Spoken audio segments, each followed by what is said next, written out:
Hashem to Moshe Rabbeinu. Moshe Rabbeinu wrote down the Torah. Hashem dictated, said, Reish is Barber, it's Moshe wrote it down like a cipher, like a scribe. That was the written Torah. What we have, the Chumash, the 5 original Svarim of the Chumash, okay, Chamisha Chumshei Torah, that was written by Moshe Rabbeinu up until the part the Gemara discusses what happens when we get to the part at the end of the Torah when Moshe passes away. Who wrote that? So there's a discussion in the Gemara how that was written. One opinion is that Moshe wrote it with tears instead of with ink. In other words, he wrote it in the future that Moshe also from Hashem dictated, and others say maybe it's another opinion. Yeshua wrote it. I didn't double check the Gemara. So but that was direct from Hashem to Moshe.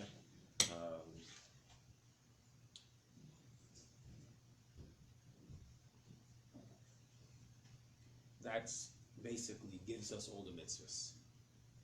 There's a little bit of stories in there, which of course we have to learn from, like, the marriage of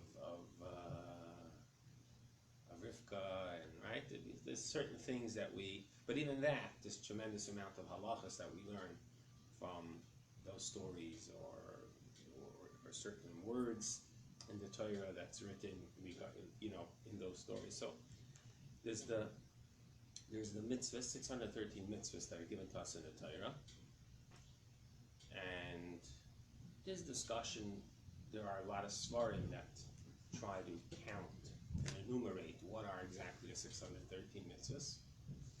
Okay, obviously most of them there isn't really much of a question, but in certain ones, how to calculate what's counted as a mitzvah, what's not, what's considered a detail of the other one, what's considered a general.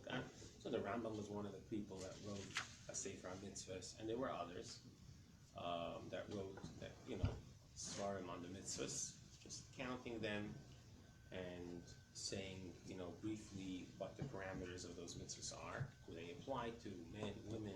Do they only apply at the time of the Beis Hamikdash? Do they only apply in Eretz Yisrael? Right? When, where, to whom? So there are such another famous important sefer that's written like that is a sefer called Sefer HaChinuch. Okay, which is tells you basically on every parsha all the mitzvahs that are given in that parsha, and it goes through. And it tells you, when it applies, to whom it applies, etc. It's a very nice read. And Art Scroll came out with it now, so that you can learn from it. In English? Yeah, Art Scroll came out with Sefer HaChinuch, or maybe they came out with part of it already. But I've seen it advertised. I didn't actually read it, but anyway. So that's so the Torah Chumash. We'll call it the Chumash, the Torah. That is the written Torah. That contains essentially the 613 mitzvahs. Okay. Now you also have Navi, and Nevi'im and Ksuvim. Now Nevi'im and Ksuvim are considered part of Torah Shebiksav, in the sense that it's a written work. Okay. But there's no new mitzvahs that are given in Navi. In fact, the Navi is not allowed to give us a new mitzvah. It can't come and say the 614 mitzvahs, right? No such a thing. You can't can never add or subtract on the Torah. Okay, so what the main function of the Nevi'im were to encourage the Yidden to keep the mitzvahs, right? In other words, to say prophecies from Hashem when the Yidden weren't keeping the mitzvahs properly, and to warn them and to encourage them about actually keeping 613 mitzvahs. But it's not there to teach us any new mitzvahs. That is the Torah Shebiksav. Torah Shebal Peh. Torah Shebal Peh means the oral. In other words, the Baal Peh means through your mouth. In other words, a teacher teaches a student. He has to memorize it and give it over to the next generation. That's an explanation of the mitzvahs. And if you want to say it in a very concise, basic form, what is it? Okay, Torah Shebal Peh is an explanation. The written Torah is very, very concise. It tells you a mitzvah. It tells you tells you not to do work on Shabbos. It doesn't say what's considered work. It doesn't explain to you what's a halachah. That's it. That's the whole pasuk. Remember Shabbos, keep it holy. Don't do any work. That's it. That's all you get. It tells you put on tefillin. It doesn't even say that. It says it in a hinted way. That it should be between your eyes, right? It doesn't tell us anything about it. It doesn't say exactly how it has to be written. It doesn't say how the boxes are meant to look. It doesn't say how the straps are meant to look. It doesn't say any of this, right? This is all part of the oral tradition. The explanation of all these mitzvahs, what are the details? What's the explanation? So, Pirush of Torah Shebiksav, that's Torah Shebal Peh. Now, Hashem gave it to us in this way that only Torah Shebiksav is allowed to be written. In other words, you're not allowed to write. You weren't allowed to, originally at least. Okay? What was written was the Chumash. Moshe Rabbeinu wrote it. Every single word is precise. Every single word is holy. Directly from Hashem. Every letter. So it's you could imagine the precision is 100% precise. It's directly from Hashem. Every letter is there to teach us halachah. If it's missing a letter, it's there to teach us halachah. Everything is very precise, and nothing else was allowed to be written. To quote to you the halachah, the way it's presented, is that the Dvarim Shebal Peh I'atar Rashoyim L'Koisva. The Torah Shebal Peh, it's an Isser. You're not allowed to write it down. You're not allowed to take the explanations. You're not allowed to the details of the mitzvahs and write it down the way we have it today. The Mishnah, the Shulchan Aruch. It should be written down in a very formal manner. That was not allowed. Why? That's how Hashem wanted it. Hashem wanted it. It should be, the mitzvah should be, the Torah Shebiksav, the mitzvah should be written that way, the way it was given from Hashem, and the explanations have to be learned. Now, as we'll soon see, the reason is that when it comes to explaining the text was written purposely in such a way that it has many, many layers, many, many meanings. And it's not that one is correct and one is not correct. The Gemara says when there's a dispute from the real stages, me and you argue, one of us can be right, one of us can be wrong. In other words, we could be making a mistake. But someone who had perfect logic and pure logic, in other words, was raised in the Torah way, and his mind is very much aligned with, in a Torah way of understanding things. So when he explains the Torah a certain way, it's not a mistake. It might not be the halachah. We'll get soon. How do we determine that, right? It might not be the halachah in the end, how we have to do things, because we can only do things a certain way. The mitzvah has to be performed in a certain manner, okay, in this world. But a certain explanation of the pasuk could be correct, even though, according to that, the mitzvah has to be performed differently, and it's not how practically we perform the mitzvah, because the halacha does not follow that opinion, but that's still the correct interpretation of the pasuk. In other words, Hashem meant it on some level. I have a question. Mitzvah is in halachah or is two things different? Because mitzvah is something like we has to do. No, halachah is something that we must do, and mitzvah is like something like a bonus. No, what's the difference? Like in halachah you have like rules, and mitzvah it's like something like to do, not to do a mitzvah. Like so when I use the word mitzvah in the last 10 minutes, 15 minutes. What I meant was the 613 commandments. I was talking about mitzvahs aseh, things that you have to do, mitzvahs lo aseh, things that you're not allowed to do. Okay, we know that there's 365 mitzvahs lo aseh, 365 things that you're mitzvahs that we have to stay away from, and Ramach 248 mitzvahs aseh. So we have this 365 mitzvahs they correspond to the amount of days that there are, and the 248 mitzvahs they correspond to the something of limbs. the body, no? Yeah, the limbs. The amount of, I don't know if it's counted exactly as a limb, but that's the number that's given as the certain physical ailments. And he said, check your tefillin, check your mezuzahs, make sure you're careful about keeping the laws of family pure. Like he reminded people about specific mitzvahs, because the Rebbe understood that problem that person was going through,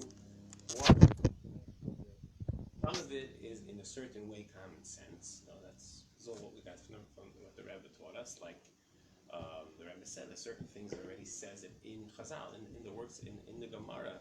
It's already brought down that giving tzedakah is works with parnasa. Somebody doesn't have a parnasa, maybe it's because he's not so careful in separating meiser properly. The different things like that the Rebbe showed us. That things have to do. Okay. So you have the mitzvahs, 613 mitzvahs, and you have the pirush of the mitzvah. The pirush of the mitzvah wasn't allowed to be written, because once you codify it, once you write it like that, it means like that's the meaning of the mitzvah. That's what it. But really, that's not the way it has to be learned. Really, it's meant to be discussed and understood on all different levels, with all different ways, many different ways. So, of course, like we said, in the end of the day, there's only going to be one way that we actually perform the mitzvah. The halachah is going to follow one interpretation, but the Torah has inside of it many interpretations, and they're all correct. Like the Gemara says, "Elu ve'elu divrei Elokim chayim." When there's a dispute in Torah, the different opinions, they're both divrei Elokim chayim. They're both the words of Hashem. In other words, they're both correct. They're both correct. That's something else. That's not what I meant when I said mitzvah. I meant mitzvah now. I meant one of the commands, 613. We all have to fulfill it. Whatever, to women apply. Certain ones don't apply to women, certain ones, right? Certain ones don't apply out of Eretz Yisrael, certain ones, right? We know that. Huh? Okay. Actually, by the way, there's also halacha that just like you're not allowed to write down the oral Torah, you're not supposed to say by heart the written Torah. Really? Yes, you're not supposed to quote a pasuk by heart, unless it's such a common pasuk like Shema, or something that's like part of davening that everybody says every day. But there's such a thing already becomes not just part of the Torah, but it's also like part of davening. But if it wouldn't be, let's say, some obscure pasuk, let's say in Tanakh, that not everybody knows by heart, it's not like a standard pasuk. So you're not supposed to quote the whole pasuk, even I think 3 words of the pasuk. Can you describe the content? You could mix up a word. You could say 2 of the words and then change a word or 2, right? So you have to misquote the pasuk, or you have to read it from inside. Okay, so there's such a concept of this has to be written, and that has to be remained by heart. Now, how was it if it was by heart? I guess the teachers taught their students the explanations of the psukim, and the students memorized it. They discussed it maybe with their friends if they were learning in a base medrash. Others have different interpretations of the psukim. They argued maybe about it. And the students, try to remember the different ways that they learned it. One way is like this, one way is like that. Memorize it, give it over to the next generation. And that's obviously from when the Torah was given, the Yidden performed the mitzvahs. Moshe Rabbeinu taught it. He gave a pirush. Now, he said what to do, right? So they knew how to do the mitzvahs. And when we have Torah Sheba'al Peh written down, okay, which is the Mishnah, the main parts of Torah Sheba'al Peh, okay, that's written down. In other words, as books, as we have the Mishnah, Okay? And I'll explain what each one is and what's the function of each one. You have the Mishnah, and the Gemara, and then you have the various mafarshim on the Gemara, called Rishonim. Okay, like Rashi and the Rambam. They help you explain what the Gemara means. Okay, and then we have the Shulchan Aruch, which takes all the halachas that are relevant, that apply nowadays, not in Beis Hamikdash or stuff like that. It doesn't take all the halachas of the Torah, that all 613. The ones that are applicable nowadays, and it gives it to us in a more of a, what we have to do, more of a direct manner, without a bunch of opinions. And I'll explain. That's what this course is about. Is I'm going to explain to you what's the function of each layer. But the basic layers, what you have is the Mishnah, the Gemara, the various mafarshim on the Gemara, which are called Rishonim, and then you have the Shulchan Aruch, okay, which is the halachas of how we have to perform all the mitzvahs that are at least that are relevant nowadays. Okay. Now, why did that happen? That was written down all of a sudden. I mean, this was studied by Yeshua and the Skanim and all the people that we read about in Nach. Right? They all studied. People came to ask the Goyra, Shilas, questions and halachah or whatever. Like they came, they asked her their questions. I mean, this was all Torah. It was all halachas that they were discussing. So Torah was learned, Torah was studied all throughout the generation. It just wasn't recorded. It wasn't supposed to be recorded. Okay? At a certain point, it was recorded. Why was it recorded? So the Gemara explains that the Rabbi, or Yehuda Hanasi, okay, he was the one who recorded the Mishnah. The Mishnah that we have, the Mishnayos, he was the one who authored it. Now, author doesn't mean that he wrote every halacha that's there, because most of it he's quoting others. He's quoting other sages, teachings from other sages, Rabbi Akiva, Rabbi Yehuda, Rabbi Meir. Right? He's quoting teachings from others, but he organized it. He organized it into different sections. He decided what order to put it in, whose opinion to put first, whose opinion to put second, when to leave out an opinion, right? What's the wording? How to, in other words, how to describe it. There were different. Could have written more at length. So he decided. He was the one who actually put it together. Why did he do it? So it was called Eis Lases Lashem. He quoted a pasuk, Eis Lases Lashem Efer Teresecha. That and he interpreted the pasuk to teach us that Efer Teresecha, that we're basically supposed to go against the Torah in order to preserve Torah. In other words, we're transgressing a halacha, which is you're not allowed to write the oral Torah, not allowed to write down Torah Shabbat Peh, going against halacha in order to preserve Torah. So the Torah gives us this kind of situation where if it's necessary to preserve Torah, it can go against this halacha of not being allowed to write down the oral Torah, and he recorded it. It's true that there are, I don't know if they are Jew, but they are doing only the Torah Shebichtav, not the Sheba'al Peh. They are not like doing all what is written. I don't know how prevalent. I don't know if that exists today, or maybe some remnant of that.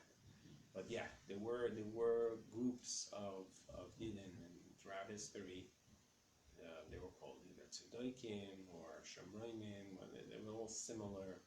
They had a similar idea, which is what you're talking about. Is that they didn't have the same tradition of Torah Shabbat Peh that we had, of interpreting what the mitzvahs are. And therefore, the way they did the mitzvahs is very different than the way we did the mitzvahs. Like, in other words, on Shabbos, what they consider to be a malacha is very different than what we consider to be a malacha. So, for example, the pasuk says, "Al teitze ish b'mkoimei that on Shabbos a person is not allowed to go out of this place. So our interpretation of that is that there's a certain distance that's called a Tchum Shabbos that you're not allowed to walk past that distance. There's a certain distance which is a very large distance that you're not allowed to walk out of that distance. That's Minat Torah. In other words, to leave that bigger Tchum, you're not allowed to according to Torah law. And there's a smaller Tchum Shabbos which is fairly small, less than a mile even, right? That you're not allowed to walk out of the city, right? That's Midrabanan. So that doesn't mean you're not allowed to walk, or you're not allowed to go out of your house to shul, right? They understood it to mean that you're not allowed to. So that Shabbos they sat in one place. They didn't move out of the Dalet Amos. They didn't move out of their space. They didn't eat hot food on Shabbos because they understood that if a fire is burning, or if food is being cooked on Shabbos, so that's a violation of cooking on Shabbos or lighting a fire. So it's more strict because they understand. It was different. It wasn't. Sometimes they understood. Mimachras Shabbos. When it says we have to count Svira of the day after Pesach, so the pasuk says from the day after Shabbos. So our tradition is that Shabbos doesn't only mean Shabbos. Shabbos also means Yom Tov, and in this context, it means Yom Tov. That was our tradition. And then they say no, only Shabbos. Start counting after Shabbos. It's basically the written Torah without the Masorah, without the tradition, the traditional way of knowing how to interpret the psukim and how to understand them. Which is, you understand it yourself. That's a very, very important part of how we keep the Torah. It's not just opening up a chumash and then seeing what it says. So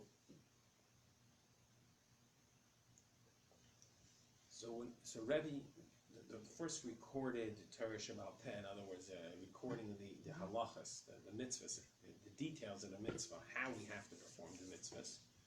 Okay, that was done in the Mishnah, right? And that was authored by Rabbi Yehuda Hanasi. Why did he do it? Like we said, because he felt that if it's not written down, then it's going to be forgotten. Therefore, in such a case, it's better to go against the halachah of not being able to write down Torah Shabbat Peh in order to preserve Torah, in order that we should know how to. Now, why did he feel that way? That has to do with historical What was the period of time? significance. In other words, we'll work in terms of major historic periods, not like very specific. Hundreds. You're talking about the Mishnah. The time of the Mishnah corresponded more or less with the time of the first Beis Hamikdash. I'm sorry, with the Nevi'im. The Nevi'im corresponded with the first Beis Hamikdash, and the Tanoim, the Mishnah, corresponded more or less with the second Beis Hamikdash. So in other words, the Mishnah was more or less. In other words, most of the Chachmei Mishnah, most of the sages that are quoted in the Mishnayos lived during the time of the second Beis Hamikdash, and the Mishnah was written at the end of that time period. So that kufa of the Mishnayos corresponded more or less. Because the second Beit HaMikdash was not a lot of time, no? How much time it was the second Beit HaMikdash? More than the first one. Yeah, it was.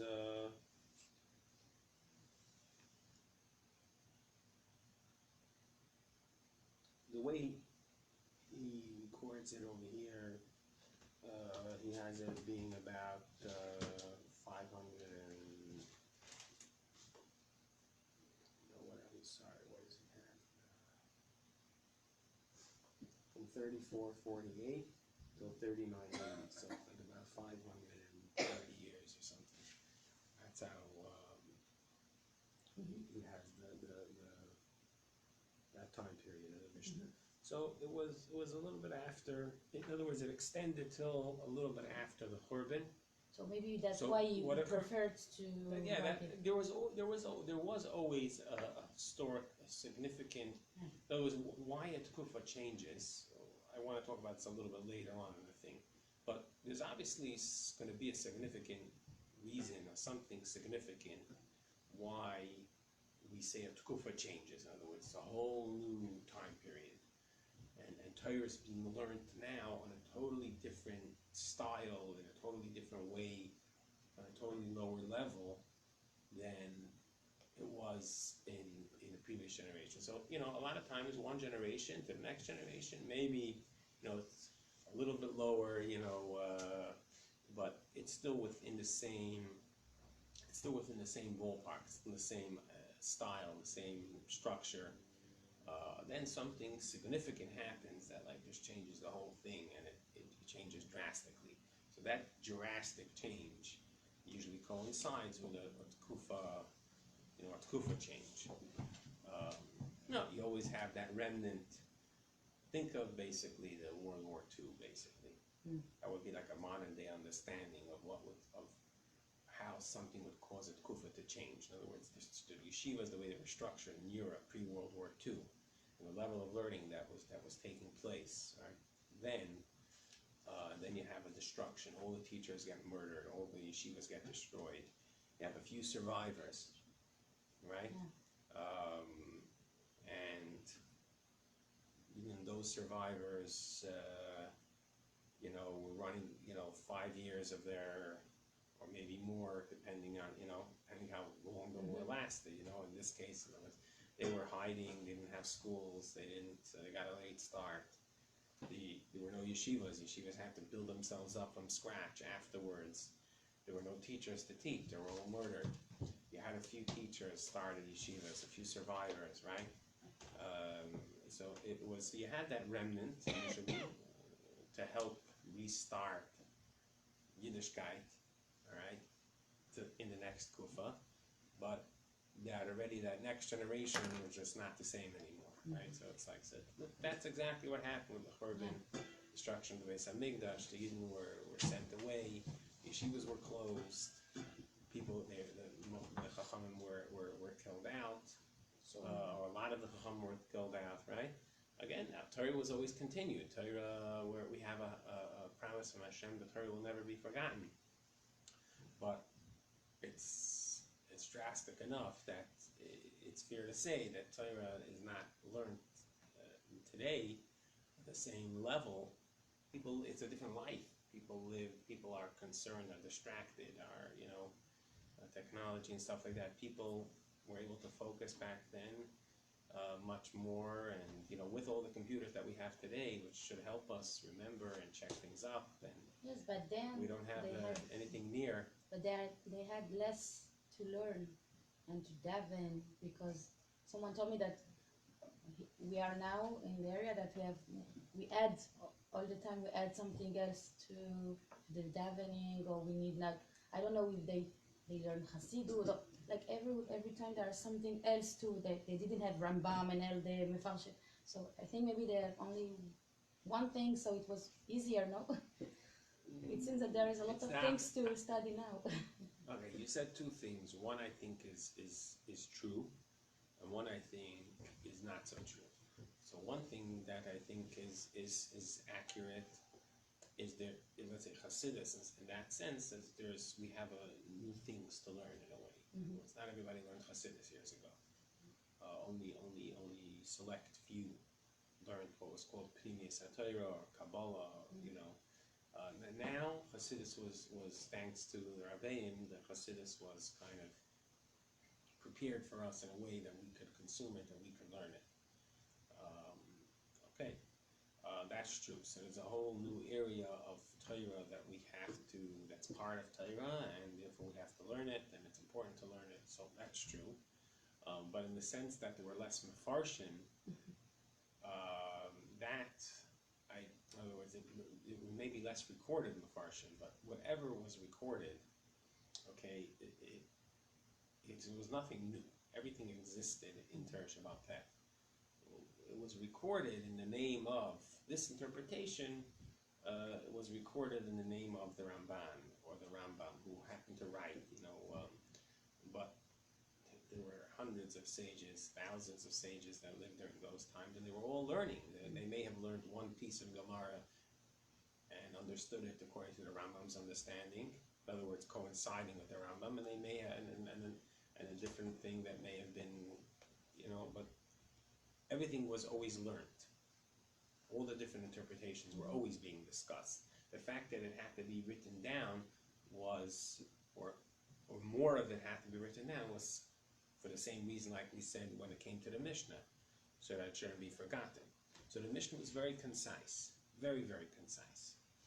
It had the details of the mitzvahs, but with very, very, very, just it's usually just a halacha, no long discussion, reasons, no background, right? Just recording some of the halachas of the mitzvahs, okay? And when there were different opinions, quoting to you different opinions, a machlokes. There were additional opinions that weren't quoted in the Mishnah, and therefore it's important to understand why a certain one, right? And only one of them that was recorded in the Mishnah is going to be the halacha. Okay, so that's a good question. If you're quoting everybody, so quote everybody. But if you're not quoting everybody, so why you quote this? Okay, so that's part of what he was teaching us. There's certain things that were hinted in the Mishnah. The Mishnah was also written in a way that was very, very precise, and it was hinting to a lot of the explanations and additional halachas. It was just recording the bare minimum what was necessary to preserve Torah, that it shouldn't be forgotten. But it was written in such a way that if you read it carefully, you should be able to see hinted in the Mishnah many, many more, just like whatever we get in Torah Shabbat Peh is hinted in the Torah. In other words, it's an interpretation, it's a pirush of the mitzvah. It's hinted there, right? We have to extrapolate it. We have to. You made it tzimtzum until Right. the Shulchan Aruch is the tzimtzum. So, well, every layer was giving us some more details because it wasn't enough. In other words, so just like in the pasuk saying a mitzvah, and then there's details in a mitzvah. Now, details in a mitzvah don't make it up. So some things were, as we're going to see, when it comes to the pirush. So there are two basic categories. One is halachah l'Moshe Sinai. That means a direct tradition. Why do we do it this way? Moshe Rabbeinu taught it to us. When he gave us the mitzvah, he said this is how it has to be. Yeah? Why do the tefillin boxes look the way they are? That's halachah l'Moshe Sinai. We don't derive it. We don't explain a pasuk that this word is hinting that it has to be like that. No. Moshe Rabbeinu said it has to be black. That's it. Doesn't hint anywhere in the pasuk that it has to be that way. Okay? And that's why the Rambam writes that when it comes to halachah l'Moshe Sinai, it means halacha. This halacha is that Moshe Rabbeinu told us at our Sinai, when he told us the mitzvah, he told us this explanation. There's no machlokes. There can't be a machlokes. Because we have the same tradition, all the Yidden. Right? So if there was a clear tradition, Moshe Rabbeinu said, this is how you do it, that's how you do it, it can't be a machlokes.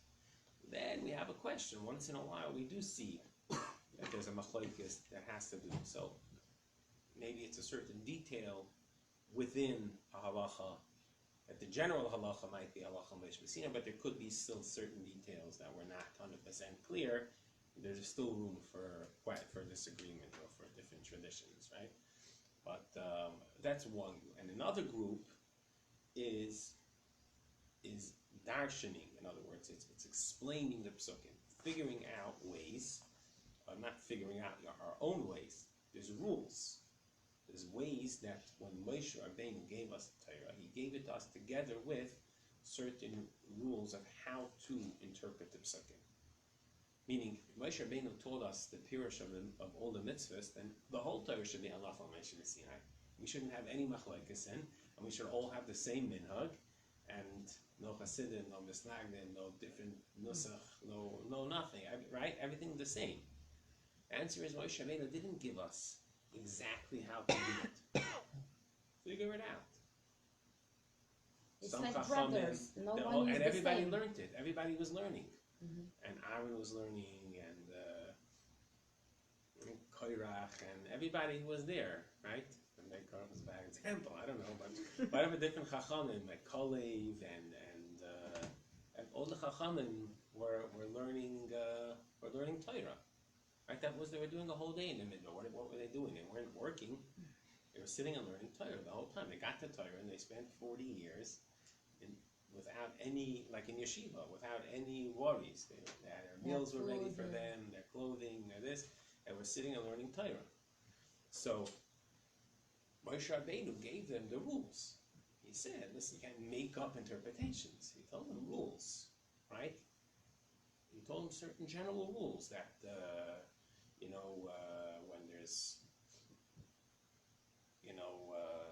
how you could compare one mitzvah, one part of Torah, and learn a halachah from somewhere that says something else, or use different rules. When there's a klal and a prat, right? We say before davening, a brisa, Rabbi Yishmael's lists 13 general principles, 13 rules.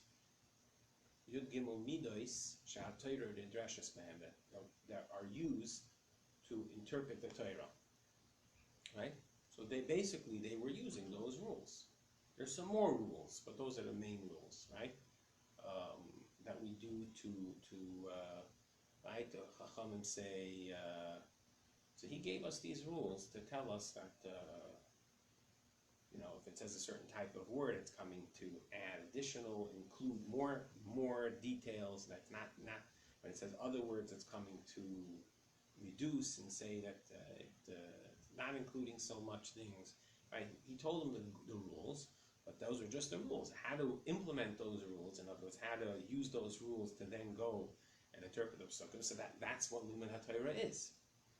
And we're allowed to use, we're encouraged to use our own understanding of so we connect with Torah in a personal way, that it becomes our Torah that we understand. So in that generation, those generations, they were using these rules to actually interpret the Torah. We don't do that today. That's not our job. In this kufa, okay, it's not our job to interpret the Torah anymore. We're not on that level that we're capable of even using the rules that Moshe gave us to, right? That was for the earlier generations. Now our job is different. Right? Each kufa had its job. So they were learning them. That's how there could be. Now, we have different opinions recorded in the Mishnah. Rabbi Akiva says this, Rabbi Yehuda says this, Rabbi Meir says that. What did they do? Why don't they just find out what they did? What did they do in the time? What did Moshe Rabbeinu do? Let's find out. There must have been some tradition, right? We're very good at keeping traditions. So why don't we just find out? The answer is, and most probably in the Midbar, the same disagreements that you had between Hilda and Shammai existed between Kalev and Moshe, maybe. When it came to interpreting the Torah, Moshe was equal to everybody else. Obviously, he was smarter, so he was greater. So his word was more respected, right? But he got the rule. Hashem told him what to write down. He got the rules how to interpret, and now he's sitting in the base medrash together with everyone trying to figure it out. Oh, okay. Right? So the same machlokes and the same disagreements most probably existed in previous generations. It just wasn't recorded. We don't have it that Kalev's opinion was this. And we have it that Hillel's opinion was in Shammai's opinion. That's because at that time it wasn't necessary to record it, because the Torah itself was a good enough source that everybody in that time period, they saw in the Torah all the various different interpretations, how it could be interpreted. And they knew that there's room to interpret it this way, there's room to interpret it that way. Now, how did they actually do halachah? It's hard to know, okay, what they did in previous times, right? So the answer is most probably that you didn't have to do it one way. I could do, right, there were different shvatim, 12 shvatim, each Shevet had a leader, which means, in other words, a main teacher. And each one most likely did how his shevet, or how his teacher, let's just call it teacher-student, in other words. If you had a main teacher, you could do how your teacher teaches you how to do. And that's with different ways. The same way today, there's certain machlokes that are unresolved. And Sfardim do something one way, and Ashkenazim do something another way. Same thing, right? Maybe different parts of the mitzvah had different machlokes in, which today those issues are resolved, meaning halachah says to do it a certain way. But even after halachah comes and says do it a certain way, there's still details that are not clear, right? And therefore there's still machlokes. So the answer is that these different ways of interpreting the Torah existed even back then. It just wasn't recorded in their names. And when Rabbi recorded the Mishnah, so he recorded from the Chachamim that the teachers of his time, who so the teacher that taught to interpret a pasuk a certain way, and based on that, the halacha will be such and such. So he was quoted Rabbi Yehuda, or Meir, right? Tarfim, Rabbi Akiva, those Chachamim we call the Chachmei Mishnah. The Chachmei Mishnah are called Tanoim. That's the special name that are given for sages that their teachings are recorded in the Mishnah. Okay? So that is the first layer of Torah Shabbat Peh. Now we'll continue on next time in Mitzvah Hashem to explaining the function of the other ones. And like I said, I'm going to bring it together using an actual example of a very, very, very basic halachah to show each layer what it does. Thank you very much.